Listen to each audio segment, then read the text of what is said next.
கையில் நீல நிற கயிறு கட்டுவது அரிதானது என்றாலும் ஆன்மீகம் மற்றும் ஜோதிட ரீதியாக இதற்கு சில குறிப்பிட்ட முக்கியத்துவங்கள் உள்ளன.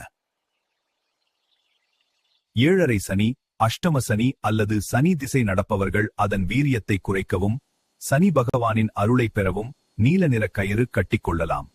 ஜாதகத்தில் ராகு தோஷம் உள்ளவர்கள் அல்லது தேவையற்ற பயம் உள்ளவர்கள் நீல நிற கயிறை கையில் அணியலாம். அதீத கோபம் வருபவர்கள் அல்லது மன அழுத்தத்தால் பாதிக்கப்படுபவர்கள் நீல நிற கயிறு அணிவதால் மனநிலை சீராகும். பேச்சுத்திறன் அதிகரிக்கவும் மேடை பயம் நீங்கி தெளிவாக பேசவும் நீல நிற கயிறு அணிவது ஒரு குறியீடாக பார்க்கப்படுகிறது. சனிக்கிழமை அன்று சனி பகவான் அல்லது கால பைரவர் கோவிலுக்கு சென்று மந்திரித்து கட்டுவது விசேஷமானது. குறிப்பாக மகரம் மற்றும் கும்ப ராசிக்காரர்களுக்கு நீல நிறம் மிகுந்த நற்பலன்களை தரும். மேலும் இது போன்ற மாந்திரீக தகவல்களுக்கு நம்ம பேஜை லைக் அண்ட் ஃபாலோ பண்ணுங்க.